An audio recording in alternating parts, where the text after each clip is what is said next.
नमस्कार दोस्तों, स्वागत है आपका इस वीडियो में।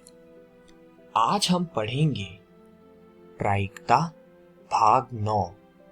तो चलिए शुरू करते हैं। इस वीडियो में हम पिछले कंसेप्ट पर प्रैक्टिस क्वेश्चंस करेंगे। तो नाम दिया है प्रैक्टिस क्वेश्चंस पार्ट 2। शब्द असैसिनेशन में एक अक्षर यादृच्छया चुना जाता है। प्रायिकता ज्ञात कीजिए कि चुना गया अक्षर ए एक स्वर है, बी एक व्यंजन है। तो आइए हल देख लें। असैसिनेशन शब्द में 13 अक्षर हैं,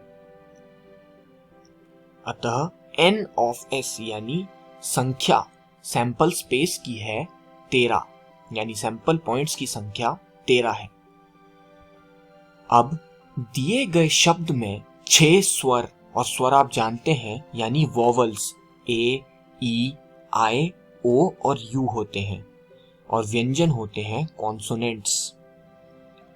तो प्रोबेबिलिटी ऑफ स्वर आती है 6/13, यानी स्वरों की संख्या भाग टोटल शब्दों की संख्या। अब दिए गए शब्द में 7 व्यंजन हैं, अर्थात कॉन्सोनेंट्स हैं, अतः P ऑफ व्यंजन आती है 7/13। अब प्रश्न 2 करें। एक लॉटरी में एक व्यक्ति 1 से 20 तक की संख्याओं में से 6 भिन्न भिन्न संख्याएं यादृच्छया चुनता है, और यदि ये चुनी गई 6 संख्याएं उन 6 संख्याओं से मेल खाती हैं जिन्हें लॉटरी समिति ने पूर्व निर्धारित कर रखा है, तो वह व्यक्ति इनाम जीत जाता है। लॉटरी के खेल में इनाम जीतने की प्रायिकता क्या है? दोस्तों, ये बहुत ही महत्वपूर्ण प्रश्न है। तो आइए इसका हल देख लें। कुल तरीकों में से कोई एक 1 से 20 तक 6 अलग अलग संख्याएं चुन सकता है। तो उस केस में कुल तरीके हुए 20C6। तो इसे सॉल्व करने पर यह आएगा 20 फैक्टोरियल भाग 6 फैक्टोरियल इंटू 20 - 6 का होल फैक्टोरियल। इसका सूत्र हमने बाइनोमियल थ्योरम द्विपद प्रमेय में जाना था, NCR बराबर n फैक्टोरियल भाग r फैक्टोरियल गुणा n माइनस r का होल फैक्टोरियल, जो कि 20 फैक्टोरियल भाग 14 फैक्टोरियल आएगा। तो जिसे सॉल्व करने पर हमारे पास 20 into 19 into 18 into 17 into 16 into 15 भाग 1 गुणा 2 गुणा 3 गुणा 4 गुणा 5, यानी हमने 20 फैक्टोरियल और 14 फैक्टोरियल को खोल दिया, और मैंने यह द्विपद प्रमेय में आपको फैक्टोरियल खोलना सिखाया था। तो इसे सॉल्व करने पर हमारे पास 38,760 संख्या आएगी, जो कुल तरीकों की संख्या होगी। इसीलिए 6 संख्याओं के संयोजन है 38,760। इन संयोजनों में से एक संयोजन पहले ही लॉटरी समिति द्वारा तय किया गया है। तो आप सोचिए कि 38,760 संयोजन में से केवल एक को लॉटरी का इनाम मिलेगा, अतः खेल में पुरस्कार जीतने की आवश्यक संभावना 1/38,760। तो आइए अब प्रश्न 3 देख लें। घटनाएं E और F इस प्रकार हैं कि P ऑफ E नहीं या F नहीं बराबर है 0.25 के। तो हमने बताना है कि यदि E और F परस्पर अपवर्जी है या नहीं। तो आइए इसका हल देख लें। P ऑफ E नहीं या F नहीं, और ये हमें पता है ये बराबर होगा P ऑफ E कॉम्प्लीमेंट, या का मतलब यूनियन, F नहीं यानी F कॉम्प्लीमेंट। तो ये हुआ P of E complement union F complement, जो कि डी मॉर्गन्स थ्योरम से हमने पढ़ा था, होता है 1 - P of E intersection F। तो दोस्तों अब हम प्रश्न से इस पे वैल्यू पुट करेंगे, यानी 0.25 बराबर 1 minus P of E intersection F। तो P of E intersection F हमें मिलेगा 1 माइनस 0.25 के, जो कि हमें 0.75 के बराबर मिल जाएगा, और जो कि 0 के बराबर नहीं है। अतः हमने यह पढ़ा था कि जब E इंटरसेक्शन F 0 या नल सेट नहीं है तो वे डिसजॉइंट यानी असंयुक्त नहीं कहलाते। उस केस में E और F परस्पर अपवर्जी नहीं कहलाएंगे। अब प्रश्न 4 पढ़ें। एक विद्यार्थी के अंतिम परीक्षा के अंग्रेजी और हिंदी दोनों विषयों को उत्तीर्ण करने की प्रायिकता 0.5 है और दोनों में से कोई भी विषय उत्तीर्ण न करने की प्रायिकता 0.1 है।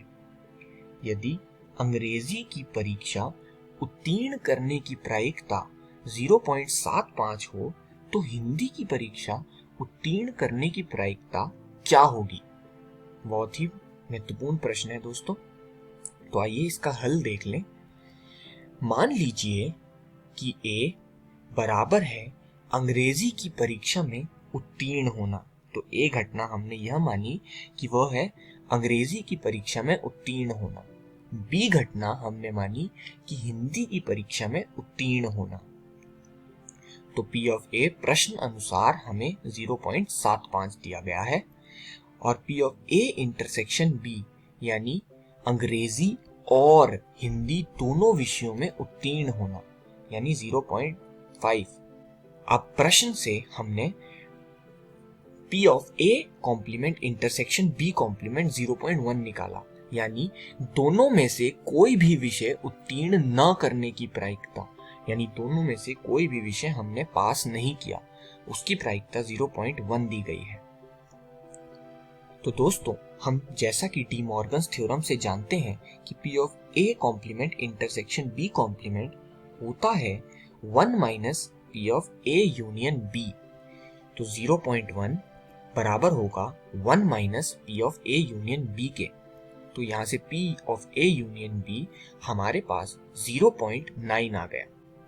तो P of A union B का सूत्र होता है P ऑफ A जमा P of B minus P of A intersection B।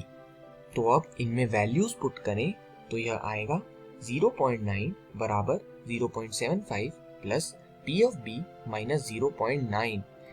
तो हम P ऑफ B को सॉल्व कर लेते हैं और वह हमारे पास 0.65 के बराबर आ जाएगा। अब प्रश्न 5 देखें दोस्तों।